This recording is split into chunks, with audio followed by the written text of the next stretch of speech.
Hello student, आज हम हिंदी का चैप्टर 4 जिसका हेडिंग है बरगद का पेड़। मैं आपको उसको पढ़कर बताऊंगी, उसका अर्थ समझाऊंगी कि वो क्या कहना चाह रहा है लेखक। स्टूडेंट, बरगद का पेड़ एक सुंदर कहानी है जिसे मैं आपको पढ़ूंगी और आप अपनी बुक खोलकर सामने जब वीडियो देखते हैं मेरा तो उसे रीड कीजिए, बुक को, इस कहानी को रीड कीजिए तो आपको प्रॉपर समझ में आएगा कि मैं आपको क्या पढ़ा रही हूँ और आपको कहानी भी आसानी से समझ में आ जाएगी। तो हम लोग पढ़ना स्टार्ट करते हैं। बरगद का पेड़। बरगद का एक पेड़ था, बहुत पुराना, बहुत विशाल। उसकी शाखाएं धरती को छूती थीं। बरगद का पेड़ आपने देखा होगा, बहुत से पेड़ होते हैं बड़े बड़े, उसमें से एक बरगद का पेड़ भी होता है। बहुत पूजाओं में भी बरगद के पेड़ को प्राथमिकता दी जाती है, मतलब बरगद के पेड़ की पूजा भी की जाती है।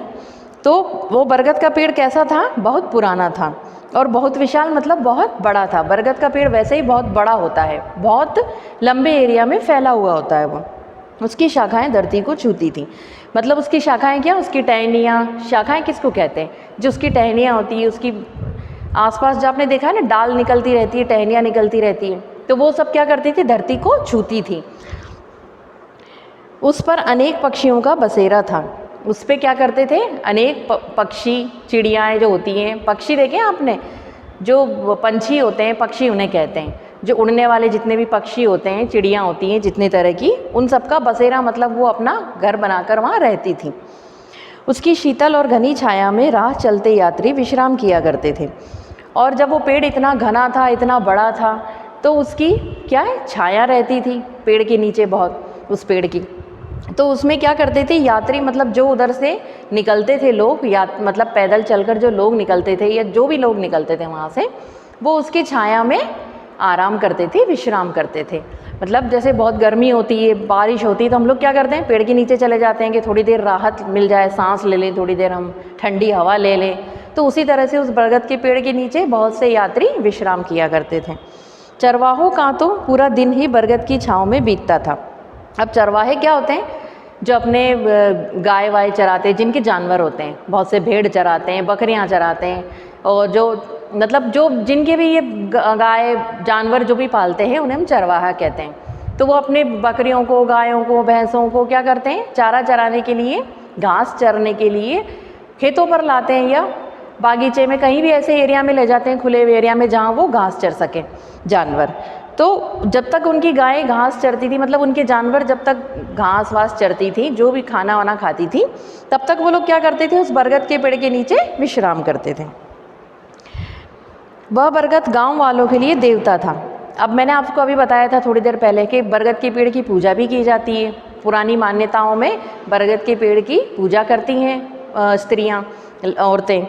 तो गांव वालों के लिए क्या था? वह देवता समान था। गांव की स्त्रियां त्योहारों पर उसकी पूजा करती थी। बरगद गांव के सुख दुख का साझीदार था। अब गांव की औरतें क्या करती थी? उस पेड़ की पूजा करती थी।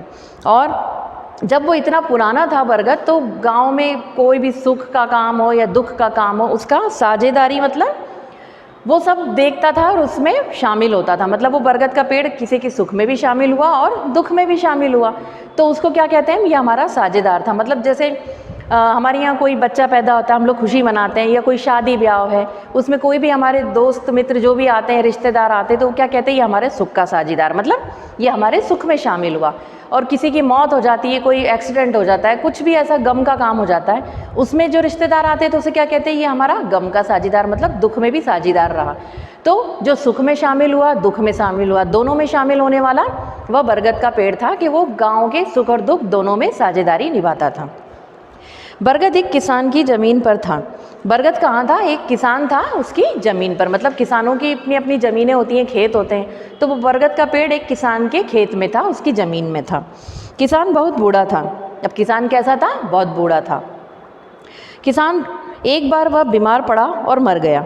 अब किसान बहुत बूढ़ा था, बीमार रहता था, तो वो बहुत बीमार रहा और एक दिन मर गया। उस किसान के 4 बेटे थे। वे चारों आलसी, निकम्मे और कामचोर थे। हर समय आपस में लड़ते झगड़ते रहते थे। अब किसान के कितने बेटे थे? 4 बेटे थे। जो किसान मर गया, बूढ़ा था, उसके 4 बेटे थे।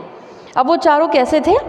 आलसी थे, निकम्मे थे, मतलब दिन भर पड़े रहना, कोई काम न करना। निकम्मे मतलब कोई काम नहीं करते थे, आलसी मतलब दिन भर आराम फरमाना, कोई काम नहीं होता था उनसे, आलस आता था उन्हें। और कामचोर थे, काम उनसे होता नहीं था, मतलब काम में मन मरता था उनका, काम में मन ही नहीं लगता था, कामचोर थे वो लोग। हर समय आपस में लड़ते झगड़ते रहते थे। क्या करते थे? हमेशा आपस में लड़ते और झगड़ते रहते थे चारों भाई। किसान के मरने के बाद भी उनमें खूब झगड़ा हुआ। लड़ झगड़ कर उन्होंने अपने माता पिता की सारी संपत्ति आपस में बांट ली। अब जब किसान मर गया तब भी उनमें खूब झगड़ा हुआ, और उन्होंने क्या करा, जो भी उनकी संपत्ति थी किसान की, मतलब उसकी जो धन दौलत थी, मकान जमीन जायदाद जो भी था, वो उन्होंने चारों ने आपस में बांट लिया किसान के मरने के बाद। अब बाकी रह गया बूढ़ा बरगद। उस पर चारों अपना अपना अधिकार जता रहे थे। गांव वालों ने उन्हें समझाया कि कोई एक भाई बरगद का पेड़ रख लो, लेकिन कोई भी अपना हिस्सा छोड़ने को तैयार नहीं था। अंत में चारों ने निर्णय किया कि बरगद को काटकर इसकी लकड़ी आपस में बांट ली जाए। अब उन्होंने पूरी संपत्ति तो आपस में बांट ली थी, मतलब जो भी उसकी धन दौलत थी, जमीन जायदाद था, घर था, वो सब चारों ने आपस में बराबरी से बांट लिया था। एक चीज़ रह गई थी, वो था ये बरगद का पेड़। तो उस बरगद के पेड़ पर वो चारों अपना अधिकार जमा रहे थे, मतलब चारों कह रहे थे कि ये बरगद का पेड़ मेरा है। तो उनमें इसके लिए लड़ाई झगड़े हो रहे थे इस बरगद के लिए। तो गांव वालों ने उनको समझाया कि कोई एक भाई बरगद का पेड़ रख लो, तो लेकिन कोई भी अपना हिस्सा छोड़ने को तैयार नहीं था, मतलब कोई भी भाई अपना हिस्सा छोड़ने को तैयार नहीं था। और जैसे बरगद का पेड़ था तो चारों भाई उस पर भी अपना हक जता रहे थे कि अगर बरगद का पेड़ है तो वो चारों भाइयों में बराबर का बटेगा, कोई एक उसे नहीं, वो एक को रहने ही नहीं दे रहे थे कि एक के पास बरगद का पेड़ जाए, ये उनकी इच्छा नहीं थी। तो अंत में चारों ने क्या निर्णय लिया, मतलब आखिर में उन चारों ने एक फैसला किया कि बरगद को पेड़ को काट दिया जाए और उसकी लकड़ी आपस में बांट ली जाए। गांव वालों ने यह निर्णय सुना तो बहुत दुखी हुए। उन्होंने उन चारों भाइयों को बहुत समझाया, लेकिन उन पर कोई प्रभाव नहीं हुआ। वे अपनी अपनी कुल्हाड़ियाँ लेकर बरगद को काटने पहुंच गए। अब गांव वालों ने जब उनका फैसला सुना चारों भाइयों का, तो उनको बहुत दुख हुआ, क्योंकि क्या वो बरगद का पेड़ बहुत पुराना था और गाँव वालों से उसका एक रिश्ता सा जुड़ गया था। मतलब कोई भी चीज़ होती है ना, तो हमारा उससे क्या है, एक आपसे रिश्ता जुड़ जाता है कि नहीं। जैसे अब कोई बच्चे उस पेड़ के नीचे खेलते होंगे, गांव वाले विश्राम करते थे, औरतें उस पेड़ की पूजा करती थी, तो उससे एक संबंध सा बन गया था। तो गांव वालों ने जब उसको कटने की बात सुनी तो उन्हें बहुत दुख हुआ। उन्होंने उन चारों भाइयों को बहुत समझाया, तो उन्होंने चारों भाइयों को न काटने की सलाह दी कि बरगद को आप मत काटो, बहुत समझाया, लेकिन उसका उन पर कोई असर नहीं हुआ चारों भाइयों पर, और वे अपनी अपनी कुल्हाड़ियाँ लेकर बरगद को काटने के लिए निकल पड़े। बड़े लड़के ने सबसे छोटे से कहा, तू सबसे छोटा है इसलिए तू ही शुरुआत कर। सबसे छोटे भाई ने कहा, मेरा मन आज ठीक नहीं है, आज रात मैंने बहुत बुरा सपना देखा। अब सबसे बड़े लड़के ने क्या कहा, सबसे छोटे वाले भाई से, चारों लड़कों में सबसे जो बड़ा वाला लड़का था उसने सबसे छोटे भाई से कहा कि तू सबसे छोटा है इसलिए तू शुरुआत कर।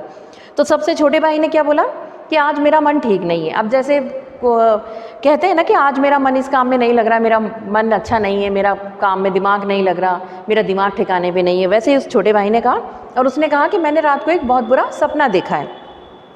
सबसे छोटे ने उत्तर दिया, मैंने देखा कि पिताजी ठीक उसी जगह पर खड़े हैं जहाँ बरगद का पेड़ है। बरगद के तने की तरह उनके पैर थे, उनकी कई भुजाएं थी जो बरगद की शाखाओं की तरह फैली थी। उनका सारा शरीर लहूलुहान था और आंखों से आंसू टपक रहे थे। छोटे भाई ने क्या कहा कि मैंने रात को एक बहुत बुरा सपना देखा है। तो उसने, सब भाइयों ने पूछा कि क्या सपना। तो उसने कहा कि मैंने देखा कि पिताजी, मतलब उसके जो पिताजी थे, जो बूढ़ा किसान मर गया था, वो ठीक उसी जगह पे खड़े हैं जहाँ बरगद का पेड़ है। मतलब जहाँ बरगद का पेड़ था वहीं उसके पिताजी खड़े हुए दिखाई दिए उसको, और बरगद के तने की तरह उनके पैर थे। तना क्या होता है, जो नीचे वाला हिस्सा होता है पेड़ का, जो ज़मीन में गड़ा हुआ होता है, जमीन से जो ऊपर निकला होता है ना, जमीन में गड़ने के बाद तना उसको कहते हैं, जो स्ट्रेट खड़ा होता है पेड़, जिससे शाखाएं लटकी रहती हैं, जिसपे पेड़ पत्तियां लगती हैं। तो वो कहता है कि तने की तरह उनके पैर थे, मतलब जैसे हमारे पैर अपने पूरे शरीर का बोझ लिए खड़े रहते हैं, वैसे ही पेड़ का बोझ कौन लेके, वो तना। तो उसी तरह से उसको क्या, उसके पिताजी के पैर दिखाई दिए तने के रूप में। और बरगद की कई भुजाएं थी, जो उनकी कई भुजाएं थी, मतलब उसके पापा की कई भुजाएं, भुजाएं मतलब होता है हाथ, उनकी कई हाथ थे, मतलब उनकी कई भुजाएं थी जो बरगद की शाखाओं की तरह फैली थी। मतलब मुझे पिताजी के कई हाथ दिखे, बहुत सारे हाथ, जो कि बरगद की शाखाओं, मतलब बरगद की टहनियों की तरह फैले हुए थे। उनका सारा शरीर लहूलुहान था। उनकी पूरा शरीर, मतलब उनका पूरा बदन कैसा था, लहूलुहान, मतलब खून से सना हुआ था, खून से लथपथ था। और आंखों में आंसू टपक रहे थे और आंखों में पिताजी के आंसू थे। दूसरा बोला, अरे यह सपना तो मैंने भी देखा था। तब तीसरा बोल उठा, आश्चर्य, यह सपना तो मैंने भी देखा। जब उन तीनों भाइयों ने उसकी बात सुनी, छोटे वाले भाई की, तब दूसरा भाई बोला कि ये सपना तो मैंने भी देखा था। फिर तीसरा भी बोल पड़ा आश्चर्य से कि अरे यह सपना तो मैंने भी देखा। अब सबसे बड़ा बोला, यही सपना मैंने भी देखा। फिर सबसे बड़ा भाई क्या बोलता है कि तुम सबने नहीं, यह सपना तो मैंने भी देखा है। थोड़ी देर चारों चुप खड़े रहे। फिर छोटे ने कहा, तुम लोग इस पेड़ के चाहे जो करो, मैं इसे नहीं काट पाऊंगा। तब सब थोड़ी देर क्या हुआ, चुपचाप खड़े रहे। फिर सबसे छोटे भाई ने कहा कि तुम लोगों को इस पेड़ को काटना है तो काटो, मैं इसे नहीं काट सकता, मैं इसे नहीं काट पाऊंगा। तीनों भाई उसके मुंह की तरफ देखने लगे। चारों के बीच फिर चुप्पी छा गई। कुछ देर बाद सबसे बड़े ने कहा, यह पेड़ हमारे पूर्वजों की निशानी है, मैं इसमें से अपना हिस्सा छोड़ता हूँ, तुम तीनों इसे बांट लो। अब तीनों भाई क्या एक दूसरे का मुंह देखने लगे। फिर थोड़ी देर बाद सबसे बड़े भाई ने क्या कहा कि यह पेड़ हमारे पूर्वजों की निशानी है, मतलब हमारे बड़े बूढ़ों की। पूर्वज कौन होते हैं, जो हमारे बड़े बूढ़े होते हैं, ये उनकी निशानी है। मतलब ये बरगद का पेड़ बहुत पुराना है, हमारे जो बड़े बूढ़े हैं वो उन्होंने इसको लगाया होगा, इसको पाल पोस कर बड़ा किया होगा, मतलब इसमें पानी डाला होगा, इसमें खाद डाली होगी, तब ये इतना बड़ा हुआ है, इसका ध्यान रखा होगा। तो ये हमारे पूर्वजों की निशानी है, तो मैं इसमें से अपना हिस्सा छोड़ देता हूँ और तुम तीनों इसको आपस में बांट लो, मतलब मैंने मेरा हिस्सा छोड़ दिया है। दूसरा बोला, मुझे भी इसमें से अपना हिस्सा नहीं चाहिए। तो दूसरा भाई क्या बोला कि मुझे भी अपना हिस्सा नहीं चाहिए इस बरगद के पेड़ में। तीसरे ने कहा, ठीक है, अब इस बरगद को काटना ठीक नहीं होगा, इसलिए मैं भी अपना हिस्सा छोड़ देता हूँ, अब पूरा बरगद छोटे भाई का हो जाएगा।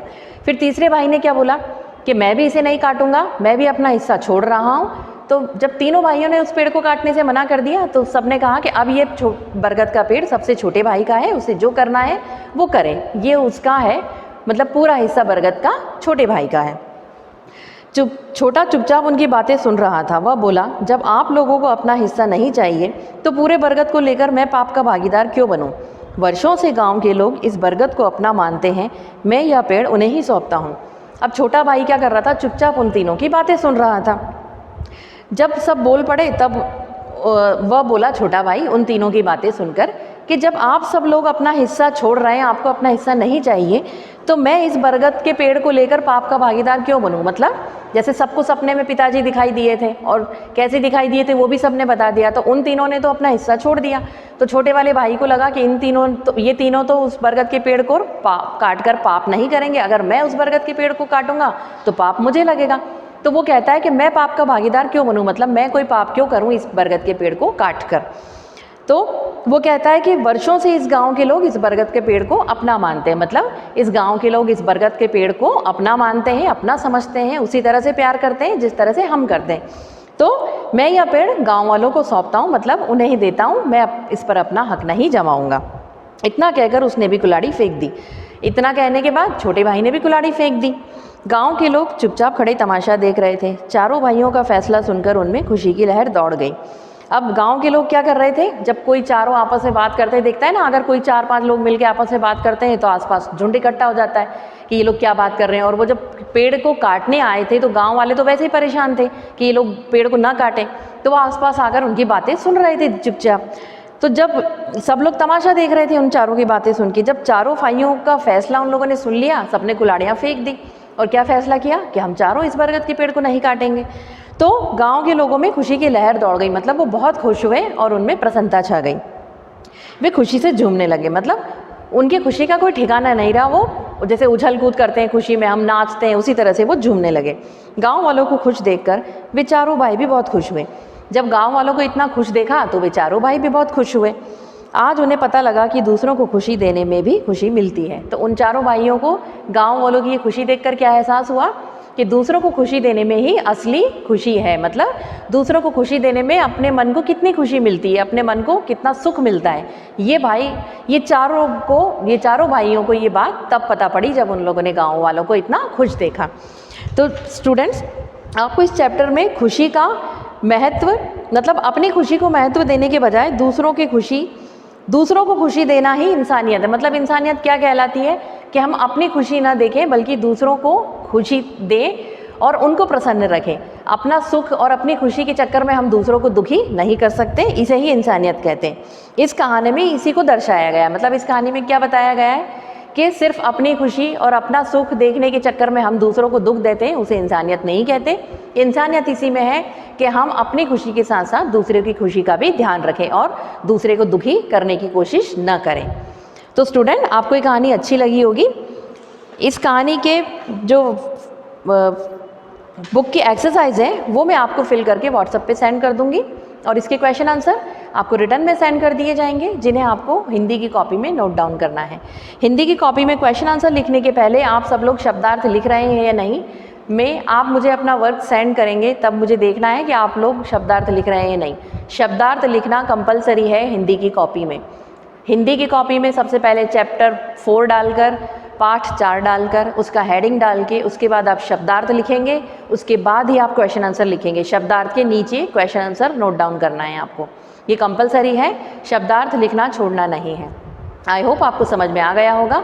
बुक की एक्सरसाइज बुक में ही फिल करना है और कॉपी में शब्दार्थ लिखना है पहले, उसके बाद क्वेश्चन आंसर लिखना है। Thank you student.